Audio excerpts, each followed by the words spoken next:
believed to have wandered off from. Keziah Sullivan is in Yunta. Kez, what will be the focus this time? Okay, major crime detectives will once again be leading this search, and their focus will be on a dam which is located around 600 metres from the homestead where little Gus went missing from. Now, this dam has been searched before in the days after Gus went missing, but Water Operations Police are back at the property, and tomorrow the dam will be drained, allowing officers to have a more comprehensive look at what lies at the bottom. Now, police say it's around 4 to 5 metres deep, so it will take some time to drain. This is one of the biggest missing person searches our state has seen, with a special task force called Horizon formed to investigate Gus's disappearance. Detectives from that task force today revealing that a drone analysis from an aerial imaging camera has not given them any more leads, and so they will now expand the area which has been scanned, with the results from that expected to take a couple of weeks. So, Kate, that search will begin at first light tomorrow, with crews on the ground hoping for a breakthrough and to find little Gus Lamont. Out here in the endless red dust of the Australian outback, sound doesn't travel far. A shout can disappear before it reaches the next hill. A small set of footprints can be swallowed by the wind in minutes, and in that silence, a 4-year-old boy vanished. No struggle, no scream, no trace. Before we go deeper, I want to ask something difficult but necessary. Thousands of missing children's cases fade away because people simply move on, scroll past, forget.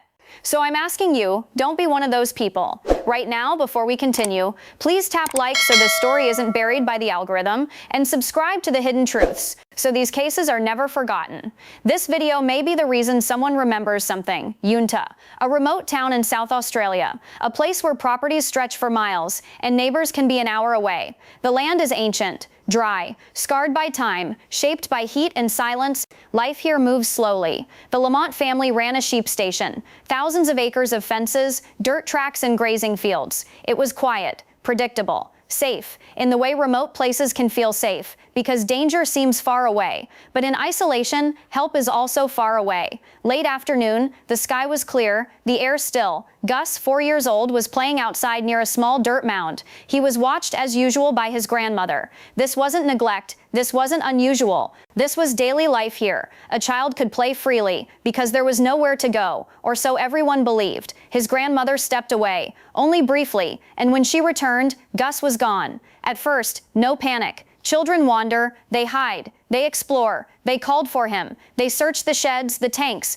behind the chicken wire fencing. Minutes passed, then the tone shifted. From casual searching to urgency. From calling his name to shouting it. From hope to fear. By evening, police were notified. Search teams began assembling immediately, because in the outback, every hour matters. Night brings cold. Night brings predators. Night brings disorientation. Hundreds joined the search. Local residents, volunteers, police, mounted units, drone operators, SES emergency crews. The terrain was unforgiving. Sharp scrub, loose shale, sudden drop-offs, thick patches of salt bush that can hide anything small. They combed the land in grids. They shouted his name until their voices cracked. They listened for any sound at all, but the land stayed silent. One detail stands out, and investigators still talk about it. Near the homestead was a water dam. If Gus had wandered into it, there was only one way to know: drain it. So they did, completely. The amount of water removed was staggering, tens of thousands of liters. The ground beneath appeared slowly, muddy, then cracked, then exposed.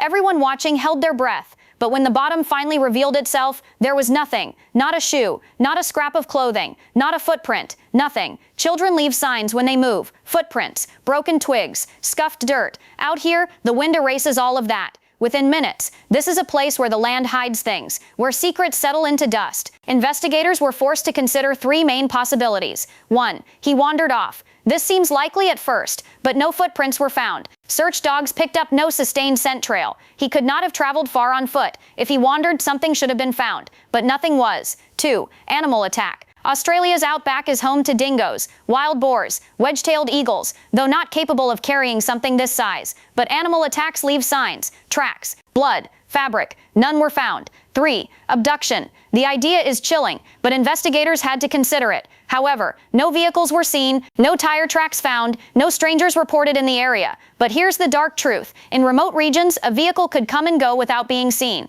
If someone was familiar with the land, they could take a child, disappear onto dirt tracks, and never be noticed. This possibility remains open. As time passed and updates slowed, the online world filled the silence. Speculation, accusations, conspiracy threads, unverified confessions, AI-generated photos that never existed. People who knew nothing began pointing fingers at a family already living a nightmare. Rumors don't solve cases. They destroy families. Investigators publicly warned, do not spread misinformation. It harms the investigation. Many ignored them. Chapter 8. The return searches. Even after the main search scaled back, police returned repeatedly, not because they expected something new, but because they hoped the land might eventually reveal something. But the Outback is a keeper of secrets, sometimes forever. It's easy to talk about a case, harder to talk about the child. Gus wasn't just a missing boy. He loved filling his pockets with rocks, the family sheepdogs, riding in the back of the farm, following his dad through the paddocks. He laughed easily. He was gentle. He trusted the world. That's the part that breaks you. He trusted the world. This case is still open. Investigators have not given up. They believe someone out there, maybe someone who drove past that day or spoke to someone who said something offhand, knows something, even if they don't realize it yet. A memory, a remark, a detail, something small could change everything. If you have verified information, contact South Australia Police. And if you're new here, welcome to the Hidden Truths. We tell the stories others stop talking about, because silence helps no one, and remembering is the first step toward answers. Like, subscribe, share this story. Someone watching may hold the missing piece.